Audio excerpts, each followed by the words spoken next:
Hi there, my name's Amanda Wagenhofer. Welcome to my classroom. I am a kindergarten teacher in Waterloo, Iowa.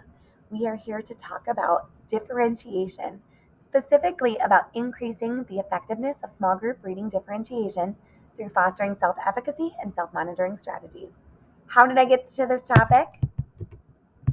I asked myself, how can I more effectively differentiate to meet the diverse needs of my students and push them towards reading proficiency? Why is this important to me? I am a kindergarten teacher and I wear a lot of hats in my role. My emphasis is on literacy. I have felt the pressure to meet many needs that come into my classroom.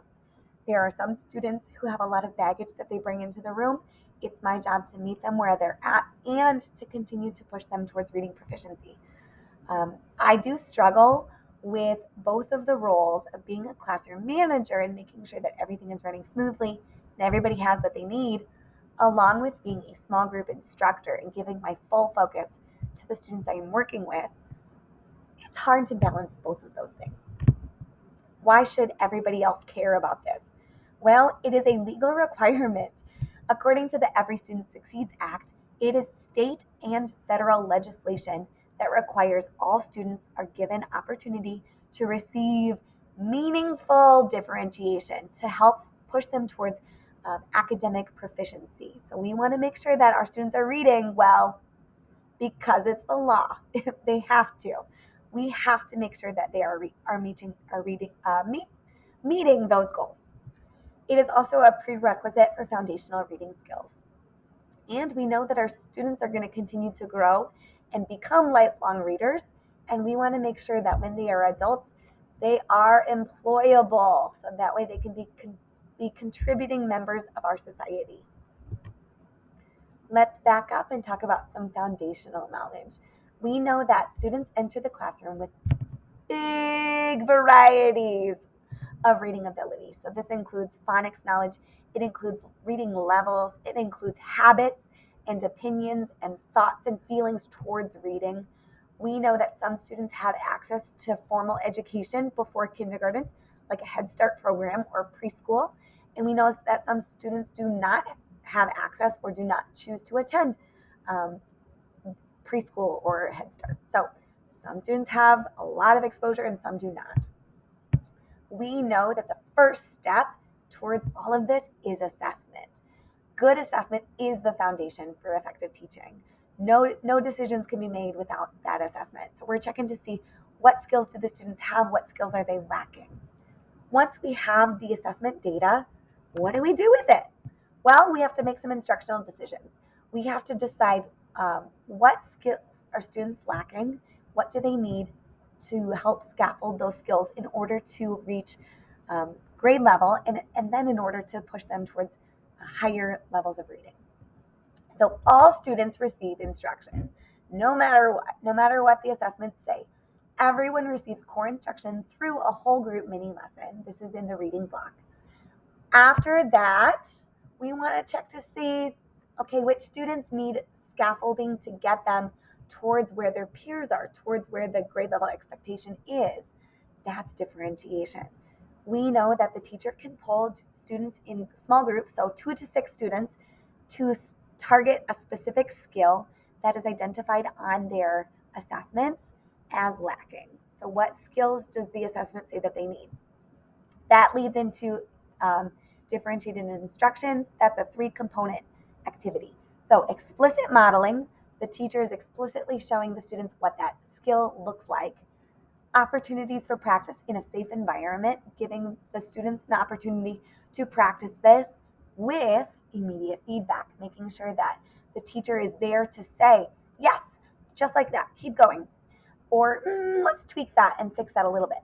So with those 3 components, the students can then take those skills into their independent reading and be successful. However, here's where the problem happens. Students who are not engaged with the teacher during that time become off task or disruptive. This takes the attention of the teacher away from that small group, takes those 3 components away, and it hinders the effectiveness of the teacher providing the differentiation. So this is the big problem right here. What does the literature have to say about this? Well, I'm breaking it down for you in 3 parts. 1, is small group reading instruction effective? Yes. Remember, it is a legal requirement that teachers are providing meaningful differentiation to attain high levels of achievement. So this provides teachers with that check. Yes, we are providing differentiation through small group reading. There are other ways, but this is the way we're going to talk about. We looked at some studies by Rashat, McPhee, and Torgensen in 2011. They were comparing some second grade classrooms. They were checking to see, do the classrooms that receive small group instruction significantly outperform the other groups? Yes, they did. So the classrooms that were receiving the small group instruction, they were performing better than the other classrooms that were not receiving those small group instructions. Then we look at another study done by Camps Greenwood in 2005. We were looking specifically at Title I schools. They were watching students who were identified as at risk and trying to figure out, do small group reading instructions make an impact? Yes, they did. Students who received those small group reading instructions showed larger growth in their reading proficiency. The second component of this is self-monitoring. So within our reading, we are checking to see, do students have the skills they need to see if they're doing what they need to do? Those metacognitive strategies lead to self-regulation and intrinsic motivation. So Miller, Fenty, Scott, and Park did some observations where they were watching to see, do targeted interventions on self-monitoring skills result in positive changes to time on task? Yes, the students who were receiving those targeted interventions specifically on self-monitoring skills later showed increased amount of time on task data in their independent work. So that fostered the independence that they needed. So that tells me that self-monitoring is important. Self-efficacy. How do students feel about themselves as readers? Well, we looked at Margolis and McCabe in 2006, who did some research on students who had low self-efficacy. They said the biggest cautions, the biggest concerns were that low self-efficacy leads to avoided academics. Students gave up quickly or avoided altogether, found other things to do, or became disruptive. Students also showed signs of learned helplessness, constantly needing the teacher to help them with everything. This did devastate their psychological well-being later on throughout the study. This also led to motivational problems amongst those students. So we know that self-efficacy needs to be addressed as well. So my big idea here is that teaching self-monitoring skills during small group reading will increase student self-efficacy and independence during independent reading. And this will positively impact student reading proficiency by maximizing the teacher's effectiveness during differentiated instruction. So all of this led me to 2 big questions that I would love to continue to research. 1, how can I decrease off-task behaviors and increase on-task behaviors of my students during the independent portion of the reading workshop? 2, what is the effectiveness of small group reading instruction on students' reading proficiency growth as measured by the FAST screener? I would love to research these 2 things.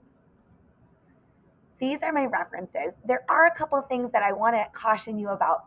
In some of the studies that I did, there were great pre-test and post-test. In some of them, they were just observational notes. So I would love to do some research of my own to see if I can provide both the quantitative data of pre and post-test data and the qualitative data of making sure I can do some observational notes. So thank you so much for your time.